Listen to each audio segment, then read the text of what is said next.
ونعوذ بالله من شرور أنفسنا ومن سيئات أعمالنا. من يهده الله فلا مضل له ومن يضلله فلا هادي له. ونشهد أن لا إله إلا الله وحده لا شريك له. ونشهد أن سيدنا وسندنا وحبيبنا وشفيعنا ومولانا ووسيلة يومنا وغدنا محمدا عبده ورسوله صلوات الله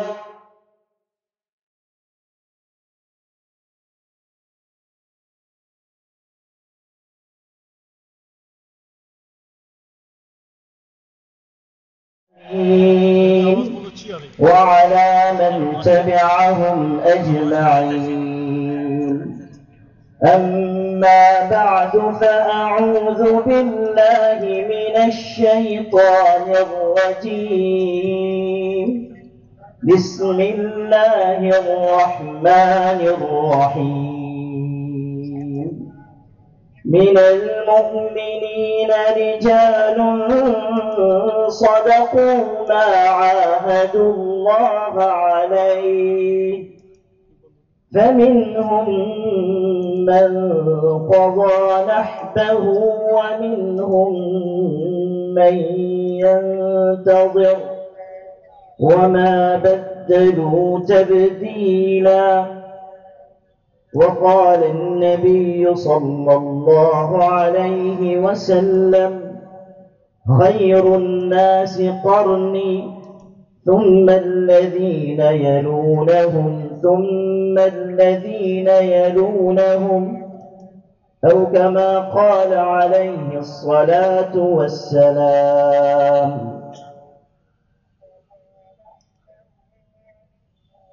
صدر محترم، حضرات علماء کرام، عمائدین شہر، معززین و حاضرین، اور آپ تمام قابل احترام بھائیوں اور بزرگوں، انجمن اہل السنہ والجماعہ کی طرف سے منعقد کیا جانے والا یہ تاریخی عظیم الشان بابرکت اور پررونق اجلاس اپنے اختتام کی طرف بڑھ رہا ہے۔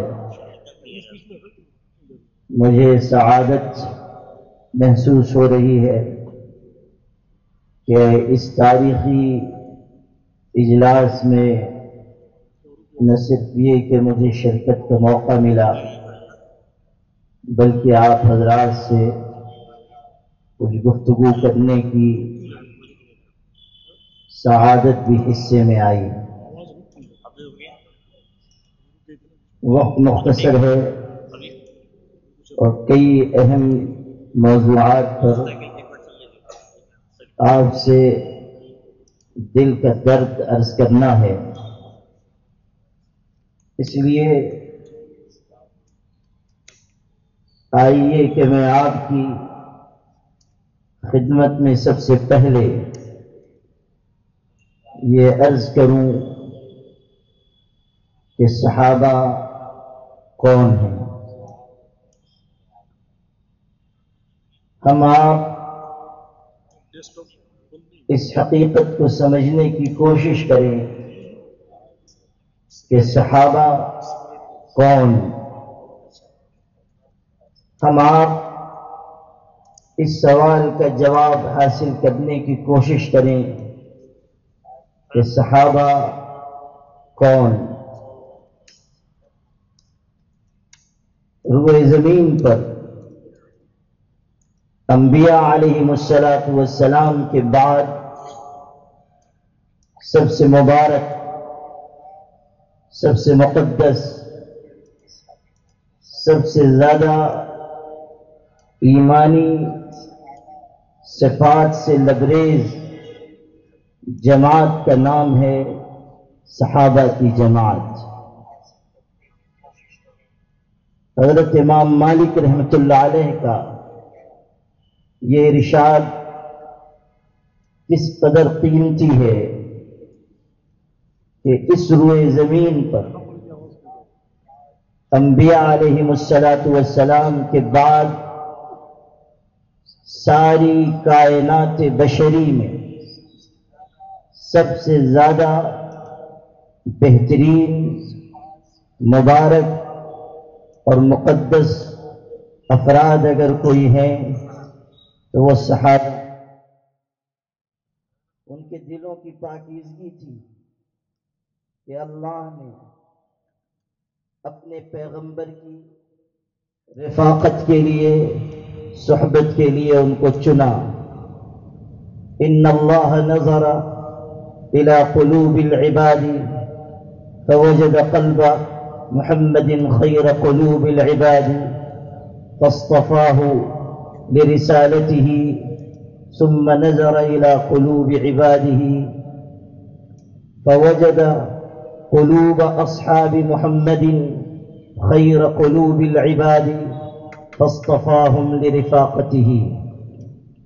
حضرت عبداللہ ابن مسعود صحابی جلیل ارشاد فرما رہے ہیں کہ اللہ نے ساری کائنات انسانی کے افراد کے دلوں پر نظر ڈالی، سب سے مقدس، سب سے مبارک، سب سے پاکیزہ دل حضرت محمد صلی اللہ علیہ وسلم کا پایا تو اللہ نے آپ کو اپنی نبوت و رسالت کے لیے، اپنی پیغام رسانی کے لیے چن لیا۔ حضور کا دل سب سے پاکیزہ ہے۔ کائنات میں آپ سے بڑی ہستی کس کی ہوگی؟ آپ کے قلب سے زیادہ مبارک قلب کس کا ہوگا؟ دنیا کے انسانوں میں سے کسی کے دل میں 10-20 افراد کی گنجائش ہوتی ہے، کسی کے دل میں 100-200 افراد کی گنجائش ہوتی ہے، کوئی بہت دل والا ہے تو 1000-2000 لوگوں کی گنجائش ہے۔ اس کائنات میں صرف ایک دل ایسا ہے کہ اگر ساری کائنات بھی اس میں سما جائے تو اس کی وسعت کم نہیں ہونے والی، اس قلب کا نام قلب محمدی ہے۔ حضور صلی اللہ علیہ وسلم کا دل ساری کائنات انسانی کے درد سے بھرا ہوا ہے۔ جگر نے کہا تھا یوں تو دنیا میں پیغمبر بھی، نبی بھی آئے، مصلح ملی و ملکی و رشی بھی آئے، حق کے جوئندہ و حق کے ولی بھی آئے، واقف و محرم سر ازلی بھی آئے دنیا میں بہت پاک و مکرم بن کر، آیا نہ کوئی مگر رحمت عالم بن کر۔ یہ شان صرف حضرت نبی کریم صلی اللہ علیہ وسلم کی، اور آپ کا قلب اطہر کائنات میں سب سے پاکیزہ ہے۔ اسی لیے ارشاد ہوا نزل به الروح الامین على قلبك لتكون من المنذرین۔ یہ جو آپ کے پاکیزہ قلب کا تذکرہ ہے، اس رحمت، مروت اور ان صفات کی وجہ سے جو حضور کے قلب اطہر کو حاصل تھی۔ پھر حضور کے پاکیزہ دل کے بعد کائنات انسانی میں سب سے بہترین دل صحابہ کے ہیں۔ فاصطفاہم لرفاقتہ، اسی لیے ان کا انتخاب حضور کی صحبت و رفاقت کے لیے ہوا۔ ان کے سروں پر رضا الہی کا تاج سجایا گیا اور انہیں ایمانی صفات کی معراج قرار دیا گیا۔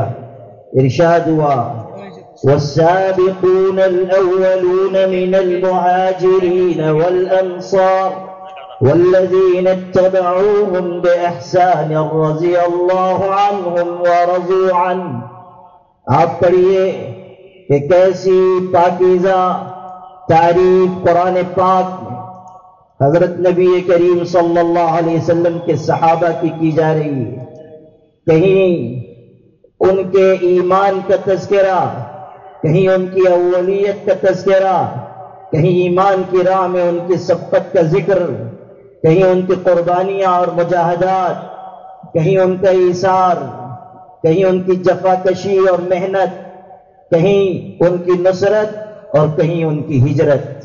یہ سب بیان قرآن پاک میں اس لیے آ رہا ہے تاکہ ساری دنیا کے انسان سمجھ لیں کہ صحابہ عام لوگوں کی طرح نہیں ہیں، وہ بہت اونچے ہیں، اعلیٰ کردار والے ہیں، اور ان کو صحبت نبوت کا وہ شرف ملا جس کے آگے ہر شرف اور بزرگی ہیچ ہے. آپ قرآن میں پڑھیں، عبادت کا تذکرہ ہو رہا ہے.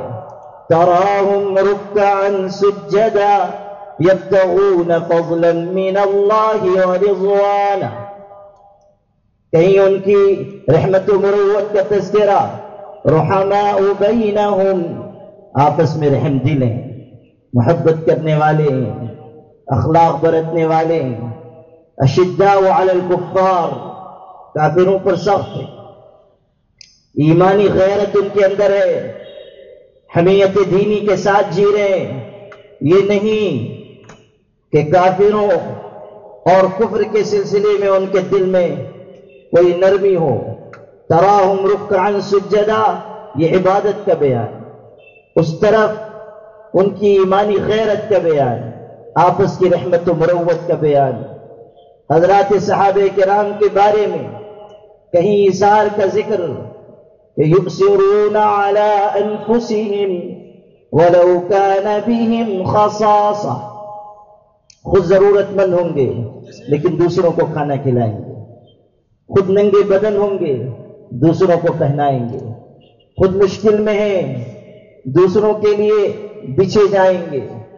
اخلاق کی بلندی دیکھیے اور خدمت خلق کا جذبہ دیکھیے.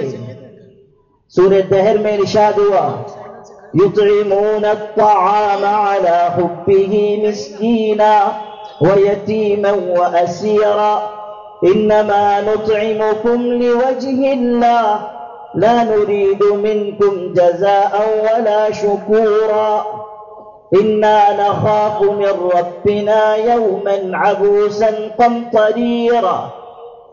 قرآن پاک کے الفاظ، آیات پرشک و کلام پڑھیں کہ کس طرح صحابہ کرام کی عظمت دلوں میں بٹھائی جا رہی ہے اور بتایا جا رہا ہے کہ یہ نمونے کے انسان ہیں. ان کا خلوص بھی مثالی، ان کا علم بھی مثالی، ان کی معرفت بھی مثالی، ان کا زہد بھی مثالی، ان کا خدمت خلق کا جذبہ بھی مثالی. یہ ایسے لوگ ہیں جو اللہ کے آگے گرم آنسو بہانے والے اور دن کے اجالے میں لوگوں کے کام آنے والے ہیں. شریعت کے احکامات کو کرنے والے اور دنیا میں پہنچانے والے ہیں. مولانا الطاف حسین حالی نے کہا تھا جہاں کر دیا نرم نرما گئے وہ، جہاں کر دیا گرم گرما گئے وہ. خود بخود بھڑکتی نہ تھی آگ ان کی، شریعت کے قبضے میں تھی باغ ان کی. یہ صحابہ ہیں، جی رہے ہیں اللہ کے لیے، جان دے رہے ہیں اللہ کے نام پر، اور اس شان کے ساتھ اللہ کے لیے جان دے رہے ہیں کہ زخم کھا کر گر رہے ہیں اور اس وقت کہتے ہیں فزت ورب الکعبہ، کعبہ کے رب کی قسم، کعبہ کے رب کی قسم میں کامیاب ہو گیا.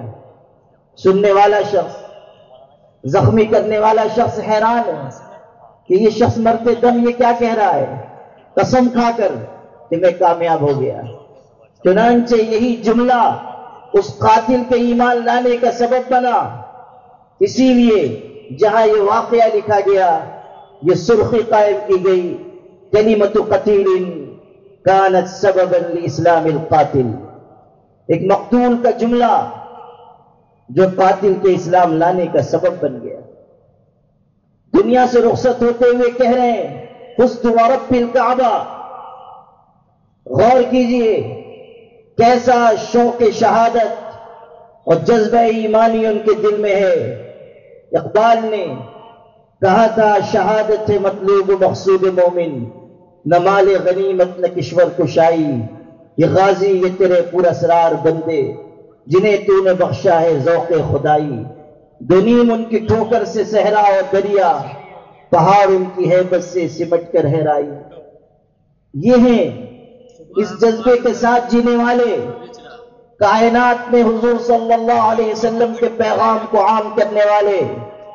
آپ پڑھیں کہ صحابہ کرام کے واقعات جن کتابوں میں لکھے ہیں ان میں یہ تفصیل بھی ملتی ہے کہ صرف 10,000 یا اس سے کچھ زائد صحابہ مدینہ منورہ کے مبارک قبرستان میں مدفون ہیں، باقی سب دنیا میں نکل گئے، پیغام حق لے کر گئے، اور جہاں جہاں ایمان اور اسلام کا پیغام وہ پہنچا سکتے تھے انہوں نے پہنچایا۔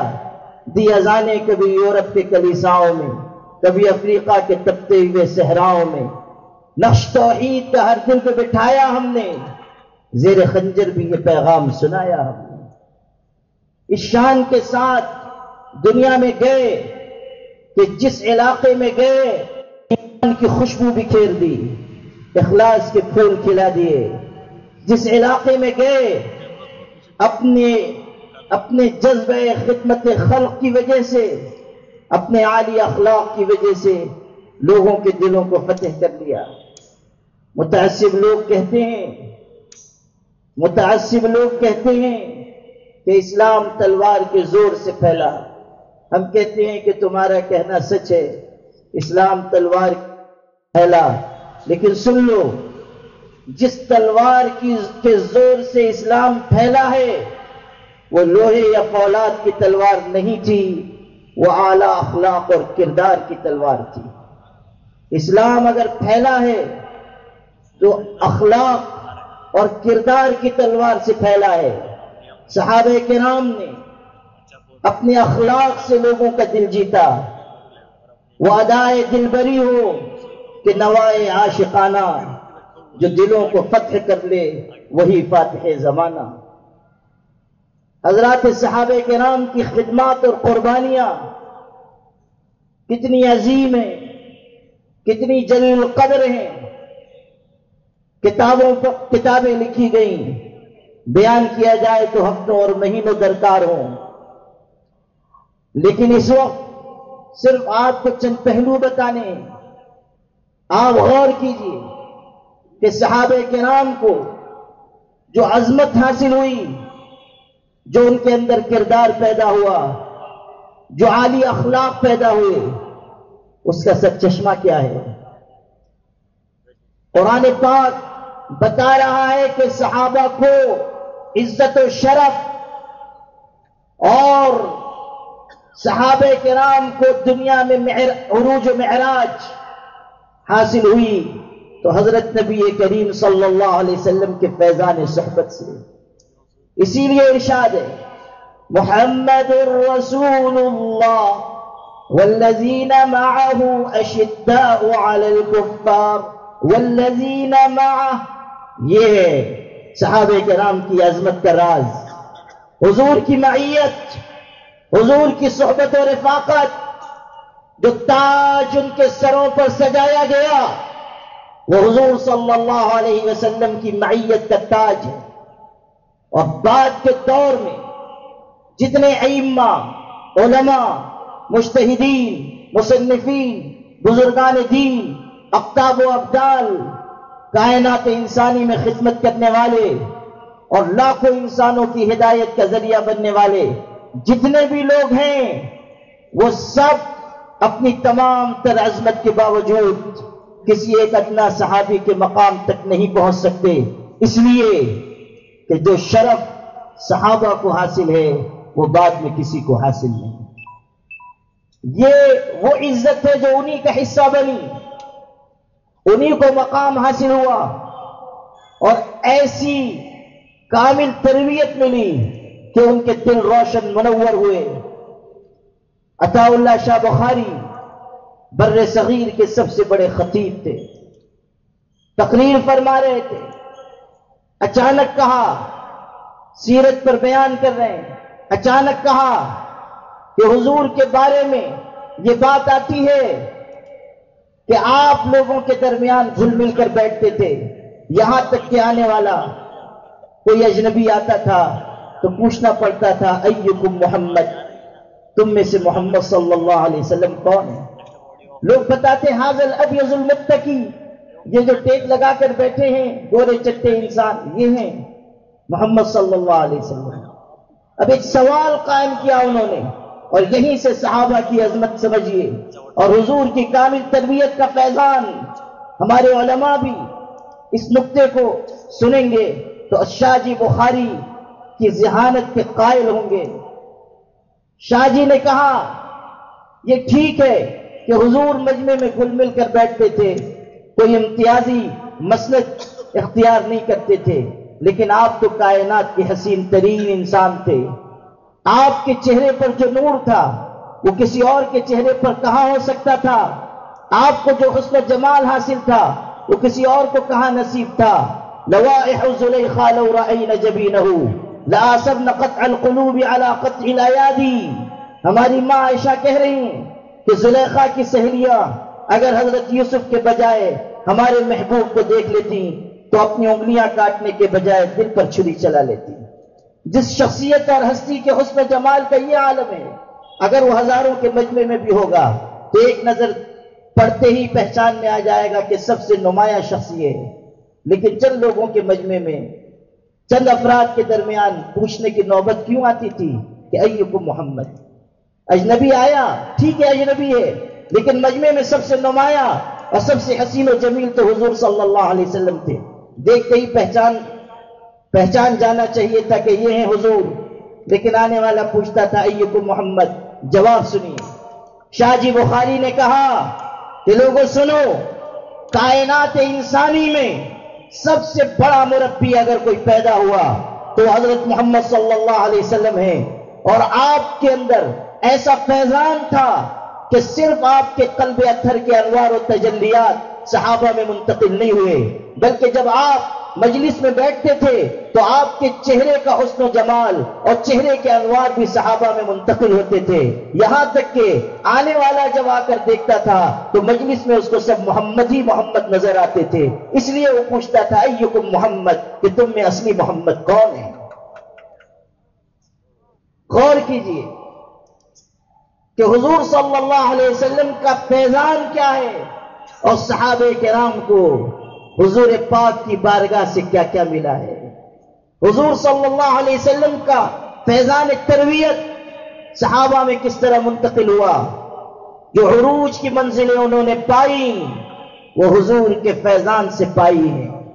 اسی لیے کائنات میں انبیاء کے بعد سب سے مقدس جماعت یہی ہے، خوش نصیب ہیں جنہیں صحابہ کی محبت ملے، اور محروم ہیں جن کے دلوں میں صحابہ کا بغض آئے، محروم ہیں جو حضور کے بارے میں اپنی زبان سے ایسے نامناسب الفاظ کہیں کہ جو دلوں کو چیر دینے والے ہوں۔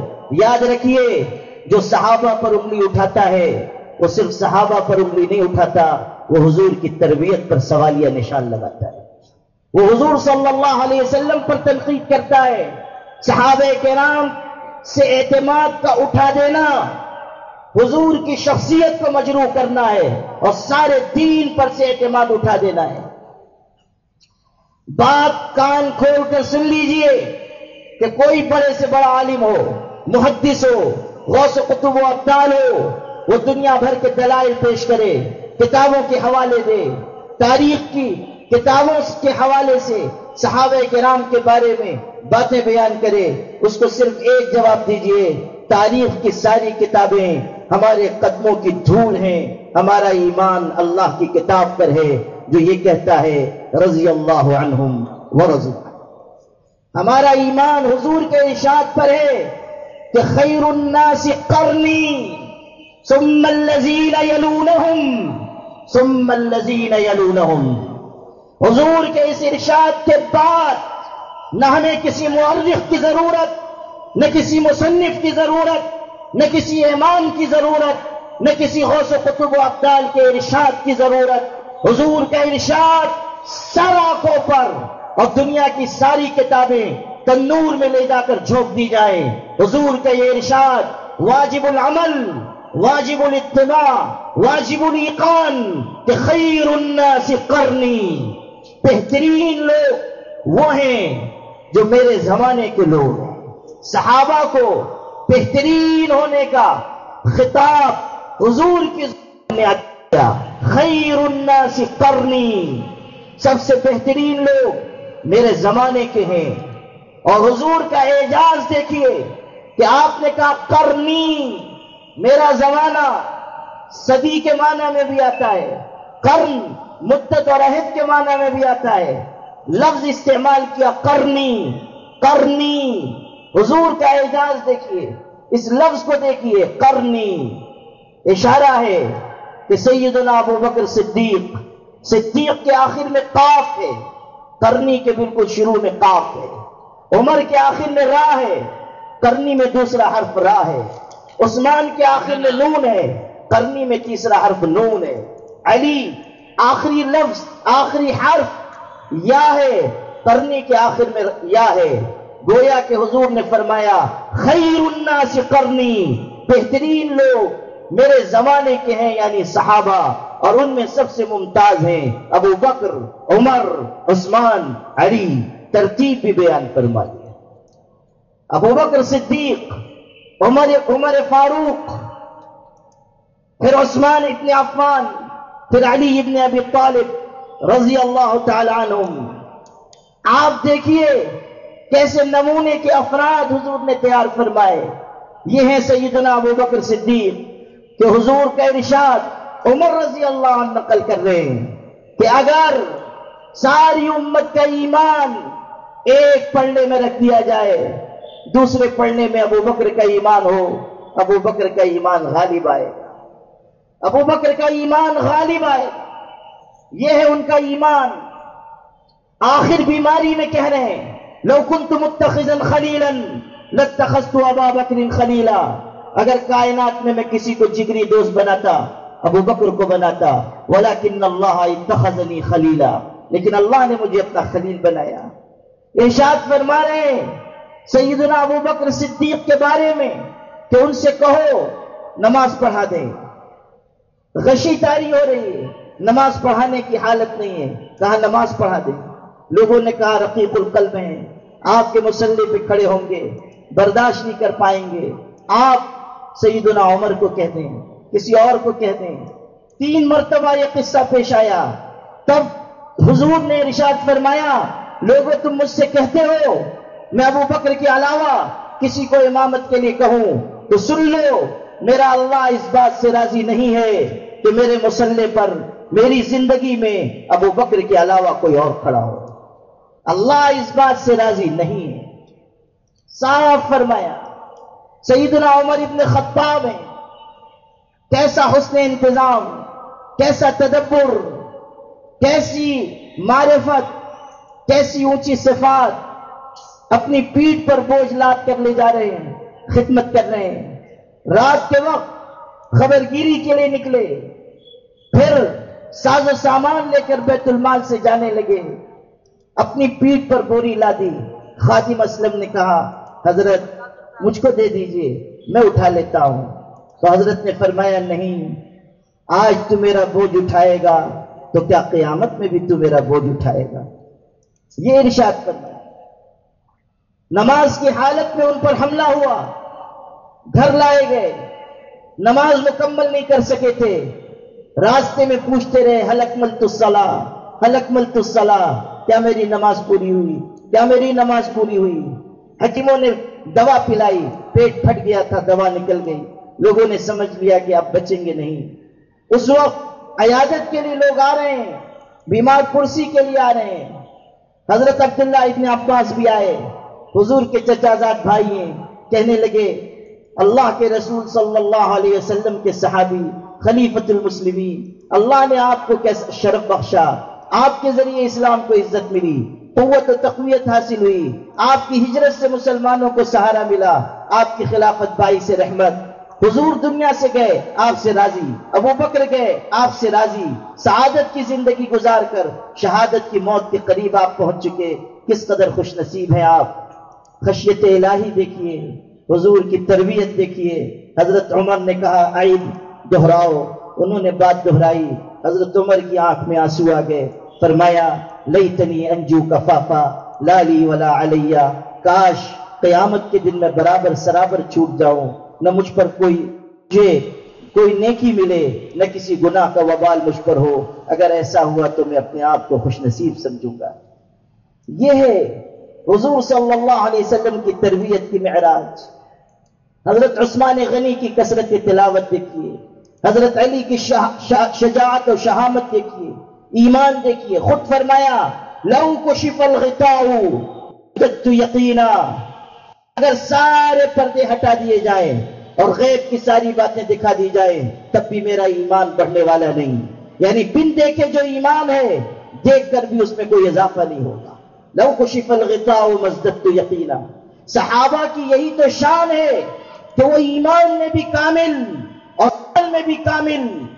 ایمان تو ایسا کہ کہہ رہے ہیں لو کشف الغطاء مزددت یقینا، سارے پردے ہٹا کر غیب دکھا دیا جائے ایمان نہیں بڑھے گا، اور عمل ایسا کہ فرما رہے ہیں لو علمت ان غدا اجلی ما قدرت ان ازید فی عملی، کہ اگر مجھے بتا دیا جائے کہ کل یقینی طور سے مجھ کو موت آئے گی تب بھی میں اپنے عمل میں اضافہ کرنے کی قدرت نہیں رکھتا، یعنی عمل اس قدر ہے کہ موت کی خبر مل بھی جائے تب بھی عمل میں اضافہ ممکن نہیں۔ صحابہ کرام کی شان بہت بلند، لوگوں صحابہ سے محبت کرنا سیکھو، ان کی سیرت پڑھو، ان کا ایمانی کردار پڑھو، اپنے بچوں کو بتاؤ کہ صحابہ کیسے تھے، ویسا ایمانی جذبہ ہمارے اندر، ہماری نسلوں کے اندر آئے، اس کی فکر کیجئے۔ آپ دیکھیے کہ صحابہ کرام کے ایمانی کردار سے دور ہونے کی وجہ سے آج کیسے حالات سے ہم گزر رہے ہیں، اور عجیب بات ہے، ایک طرف دنیا کے مختلف خطوں کے مسلمان ایمانی کردار سے دور جی رہے ہیں، اور دوسری طرف اسی سرزمین پر آپ دیکھیں گے کہ ہمارے ایسے بھائی ہیں جو اس وقت ایمانی کردار اور اعلی اخلاق کا مظاہرہ کر رہے ہیں۔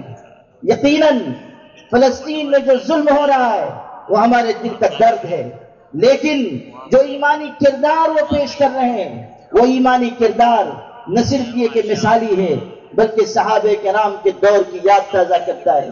کیا آپ نہیں دیکھ رہے ہیں کہ ایک خاتون اپنے شوہر کی لاش بغل میں لیے بیٹھی ہے، گود میں اولاد کی لاش ہے، اور پھر وہ آسمان کی طرف نگاہ اٹھا کر کہتی ہے کہ اللہ میں اس پر بھی تجھ سے راضی اور خوش ہوں۔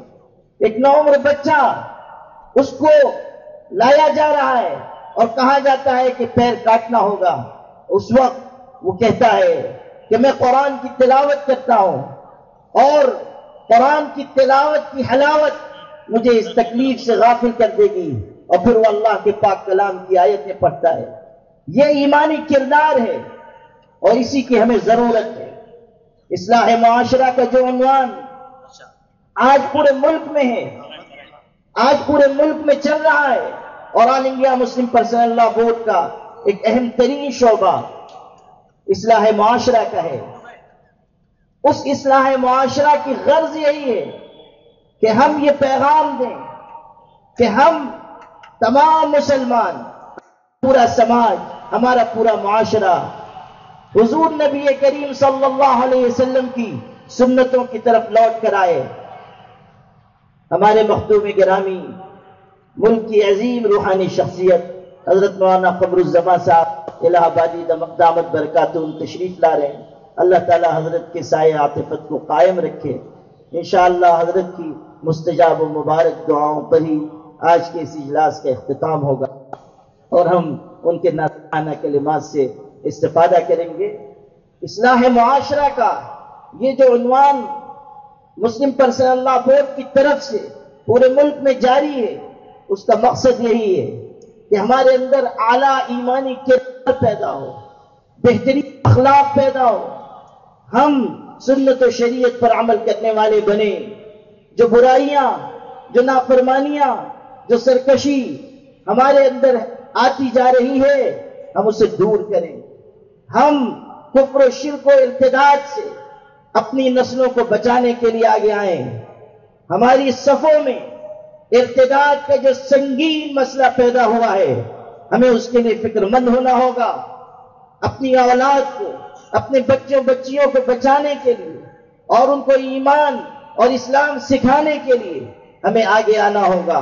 قرآن کا اعلان ہے، یا ایھا الذین آمنوا قوا انفسکم واہلیکم نارا وقودها الناس والحجارہ علیہا ملائکۃ غلاظ شداد لا يعصون اللہ ما امرهم ويفعلون ما يؤمرون۔ اللہ کا پاک کلام پڑھیے، دلوں کے دروازوں پہ دستک دی جا رہی ہے کہ اے ایمان والو، اپنے آپ کو اور اپنی اولاد کو جہنم کی آگ سے بچانے کی فکر کرو۔ اتقوا النار ولو بشق تمرہ، جہنم کی آگ سے بچنے کی کوشش کرو، چاہے آدھی کھجور دے کر ہی کیوں نہ ہو۔ اپنی اولاد کے مستقبل کی فکر کیجئے، اپنی اولاد کو ایمانی جذبات پر قائم رکھنے کی فکر کیجئے، اصلاح معاشرہ کے ذریعے حقوق کی ادائیگی کا مزاج بنائیے، حقوق اللہ بھی، حقوق العباد بھی۔ آج ہمارے بہت سے بھائی ایسے ہیں جو حق تلفی کر رہے ہیں، جو ظلم کر رہے ہیں۔ مسلم پرسنل لاء بورڈ نے اعلان کیا کہ وراثت میں بہنوں کو حصہ دینے کی تحریک چلائی جائے، اس لیے کہ کتنے مسلمان بھائی ایسے ہیں جو وراثت میں بہنوں کو حصہ نہیں دے رہے ہیں۔ قرآن پاک کے واضح احکامات کے باوجود ہم غفلت برت رہے ہیں، حق تلفی کر رہے ہیں، ظلم کر رہے ہیں، بہنوں کا وراثت کا حصہ دبا کر اللہ کے غضب و غصے کو دعوت دے رہے ہیں۔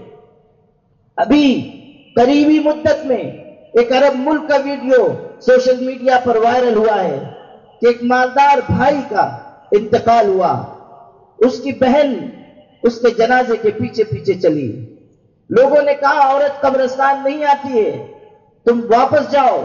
اس نے اصرار کیا، لوگ مجبور ہو گئے، وہ پیچھے پیچھے چلی آئی۔ جب اس کی تدفین ہوئی، اس بھائی کو دفنایا گیا، سب لوگوں نے دعا کے لیے ہاتھ اٹھائے، اس بہن نے بھی دعا کے لیے ہاتھ اٹھائے، بآواز بلند دعا مانگی۔ اور کیا دعا مانگی؟ بمبئی کے مسلمانوں، اس جملے کو اپنے دل پر نقش کر کے لے جاؤ، ایک بہن کا درد و کرب پہچانو۔ اس بہن نے ہاتھ اٹھا کر کہا، اے اللہ، جس طرح میرے اس بھائی نے مرتے دم تک مجھے وراثت کے مال سے محروم رکھا، تو بھی اس کو اپنی رحمت و مغفرت سے محروم فرما، تو بھی اس کو اپنی رحمت و مغفرت سے محروم کر دے۔ یہ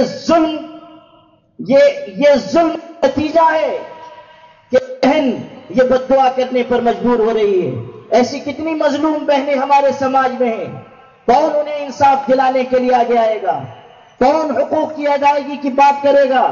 علماء کرام پوری امت کو سمجھائیں کہ ہمارا دین حق کی ادائیگی کا دین ہے۔ اعط کل ذی حق حقا، ہر حق والے کو اس کا حق دے دو، ہر حق والے کو اس کا حق دے دو۔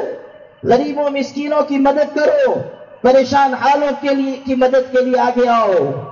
ہر شخص چاہے وہ کسی سماج کا ہو، کسی مذہب کا ہو، اگر وہ پریشان حال ہے اس کی مدد آپ کی ذمہ داری ہے۔ اگر کوئی ہندو بھائی پریشانی میں ہے، کوئی سکھ، کوئی عیسائی پریشانی میں ہے، S C S T O B C سے تعلق رکھنے والا کوئی بھائی پریشانی میں ہے، کوئی کسی سماج کا کوئی پچھڑا پسماندہ شخص پریشانی میں ہے، ہم اس کی امداد کے لیے آگے آئیں، ہم مددگار بنیں، ہم اس کو قوت بخشیں، ہم اس کے لیے کھڑے ہو جائیں۔ یاد رکھیے، ظالم کے ظلم کو روکنا، مظلوم کی حمایت کرنا آپ کی بنیادی ذمہ داری ہے۔ حقوق کی ادائیگی کا مزاج پیدا کیجیے۔ ہمارا حال یہ ہے کہ جب حق دینا ہے تب ہم پیچھے، جب حق لینا ہے ہم سب سے آگے۔ وہ ہے نا کہ دو بھائی تھے، ایک کا انتقال ہوا تو اس کی بیوہ جو تھی جس کا انتقال ہوا بیچاری رو رہی تھی، اس نے کہا ہائے میرے شوہر کا انتقال ہو گیا، اتنا بڑا گھر ہے، کون رہے گا؟ تو وہ جو دوسرا بھائی تھا اس نے کہا میں ہوں نا۔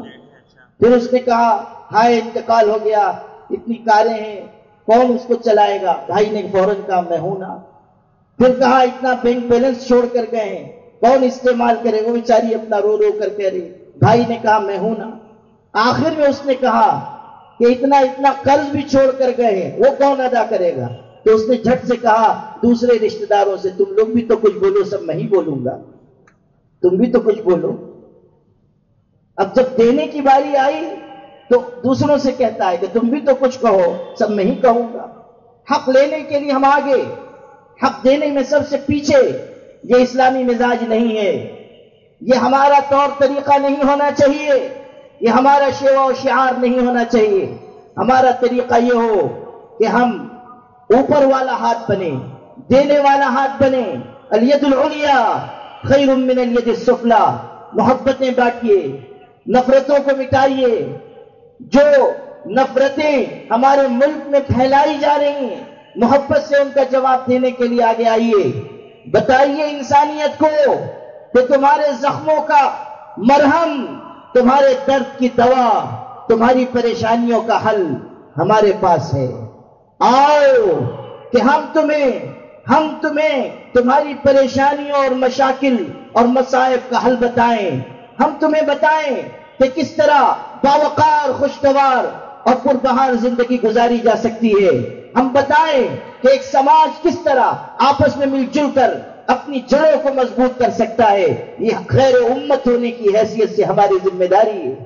اصلاح معاشرہ کا عنوان بہت وسیع ہے، اس کے مختلف پہلو ہیں، لیکن ایک بات آج کے اس تاریخی اجلاس میں میں ضرور کہنا چاہتا ہوں، یاد رکھیے کہ نوجوان کسی بھی ملت کا اور قوم کا سرمایہ ہوتے ہیں، انہی سے امیدیں وابستہ ہوتی ہیں، انہی سے توقعات قائم ہوتی ہیں۔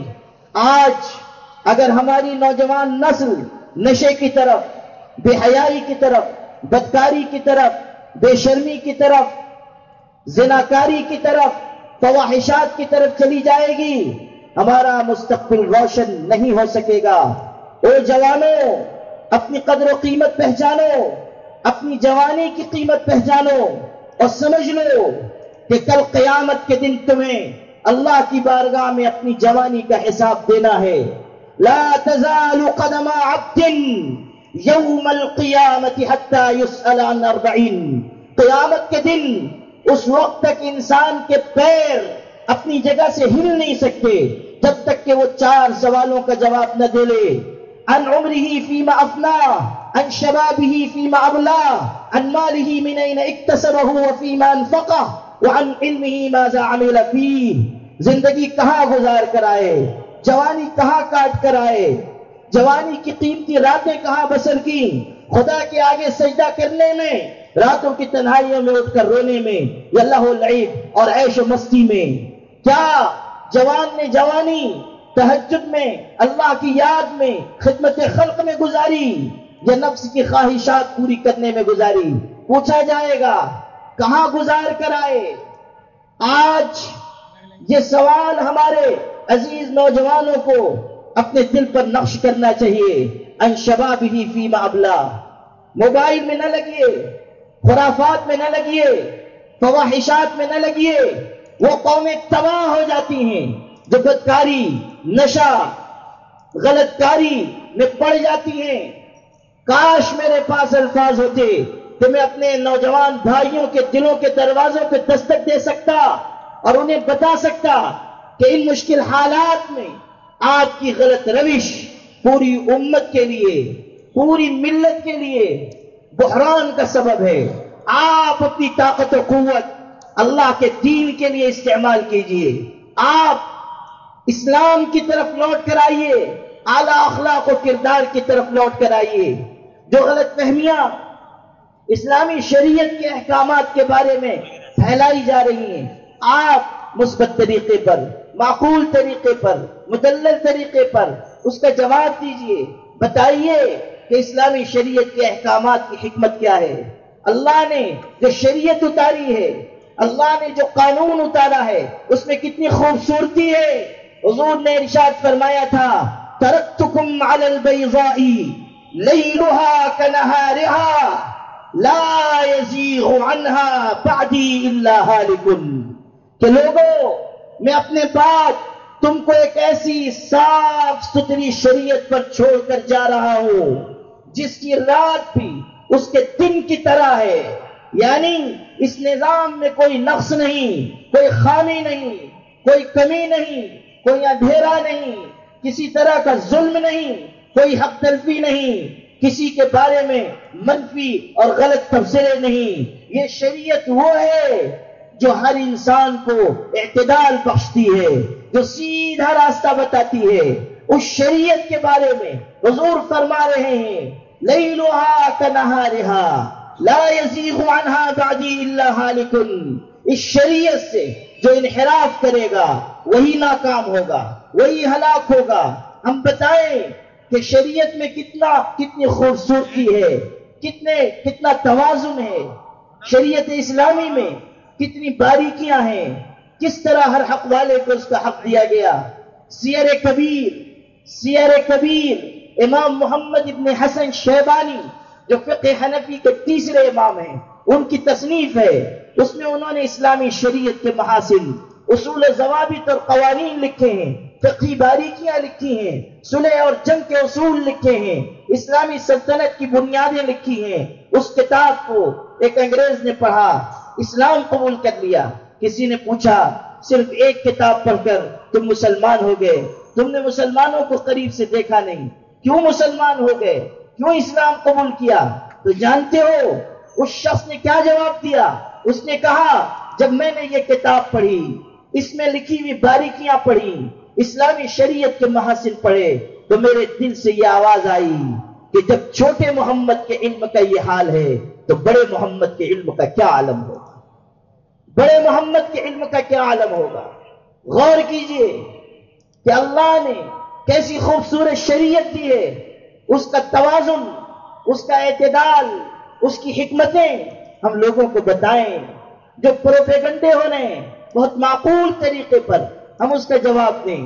مسلم پرسنل لا بورڈ کا ایک شعبہ تفہیم شریعت کے نام سے، اسی لیے کہ شریعت کے احکامات سمجھائے جائیں، بتایا جائے کہ شریعت نے اگر کچھ احکامات رکھے ہیں تو کسی پر ظلم نہیں ہے، اس کی حکمتیں، اس کی باریکیاں ہیں۔ جب انسان ان کو سمجھتا ہے تو پھر اس کے دل سے آواز آتی ہے کہ واقعی یہ حکم عقل کے بھی مطابق ہے، یہ حکم فطرت کے مطابق ہے، یہ حکم سماج کو منتشر کرنے والا نہیں ہے، متحد کرنے والا ہے۔ میرے بھائیوں، ہمیں اس وقت تفہیم شریعت کے موضوع پر بھی کام کرنے کی بہت ضرورت ہے، اصلاح معاشرہ کے موضوع پر بھی کام کرنے کی بہت ضرورت ہے۔ ہمارے تازہ دم فضلاء، ہمارے علماء آگے آئیں، تفہیم شریعت پر کام کریں، اصلاح معاشرہ پر کام کریں، ملک کے ان موجودہ مشکل حالات میں ہم پیغام دیں انسانی برادری کو بھی، مسلمانوں کو بھی، اور بتائیں کہ آپ کو کس طرح حکمت کے ساتھ، ہمت کے ساتھ جینا ہے۔ خوف اور مایوسی سے الگ ہو کر ہمیں اللہ پر یقین کرتے ہوئے جینا ہے، اور اس حقیقت کو سمجھ لینا ہے کہ جب زمین کے سارے دروازے بند ہو جاتے ہیں تب بھی آسمان کا دروازہ کھلا رہتا ہے۔ اس حقیقت کو سمجھ لینا چاہیے کہ اللہ کی مدد و نصرت سے بڑھ کر کوئی چیز نہیں ہے۔ اسی لیے اعلان ہوا وَكَأَيٍّ مِّن نَّبِيٍّ قَاتَلَ مَعَهُ رِبِّيُّونَ كَثِيرٌ فَمَا وَهَنُوا لِمَا أَصَابَهُمْ فِي سَبِيلِ اللَّهِ وَمَا ضَعُفُوا وَمَا اسْتَكَانُوا وَاللَّهُ يُحِبُّ الصَّابِرِينَ وَمَا كَانَ قَوْلَهُمْ إِلَّا أَن قَالُوا رَبَّنَا اغْفِرْ لَنَا ذُنُوبَنَا وَإِسْرَافَنَا فِي أَمْرِنَا وَثَبِّتْ أَقْدَامَنَا وَانصُرْنَا عَلَى الْقَوْمِ الْكَافِرِينَ۔ یہ ہے اللہ کا زبردست کلام جو اندھیریوں میں اجالا عطا کرتا ہے، جو انسانی قلوب کو مضبوط کرتا ہے، جو یہ سکھاتا ہے کہ خدا کے سوا چھوڑ دے سب سہارے، کہ ہیں عارضی اور کمزور سارے، اللہ پر اعتماد، توکل اور اللہ کی ذات پر نگاہ اور ایمانی صفات کے ساتھ جینا، یہ ہے اس وقت کے موجودہ حالات میں ہمارے لیے ہمت و حکمت پر مبنی پیغام۔ یہ پیغام اس تاریخی اجلاس سے لے کر جائیے اور اسی پیغام کو عام کرنے کی اور اس پیغام کو دوسروں تک پہنچانے کی کوشش کیجیے۔ اللہ تعالیٰ آج کے اس اجلاس کو مبارک و مسعود فرمائے۔ میں شکر گزار ہوں انجمن اہل سنت والجماعت کے تمام اراکین کا، بالخصوص حضرت مولانا محمود دریابادی صاحب، حضرت مولانا مفتی سعید الرحمان صاحب، حضرت مولانا رشید احمد صاحب ندوی اور ہمارے مخدوم زادے، ہمارے استاذ محترم حضرت مولانا قاضی عبدالاحد اظہری کے صاحبزادے جناب مولانا راشد اسد ندوی اور دیگر تمام مخلصین کا کہ آپ نے مجھے یہاں بلایا، عزت افزائی کی، کچھ کہنے کا موقع عطا فرمایا۔ اللہ تعالی ہم سب کی حاضری کو قبول فرمائے اور صحابہ کرام کی محبت پر جینا اور ان کی محبت پر مرنا نصیب فرمائے اور ہر قسم کے شرور اور فتنوں سے ہم سب کی حفاظت فرمائے۔ وآخر دعوانا ان الحمد للہ رب العالمین۔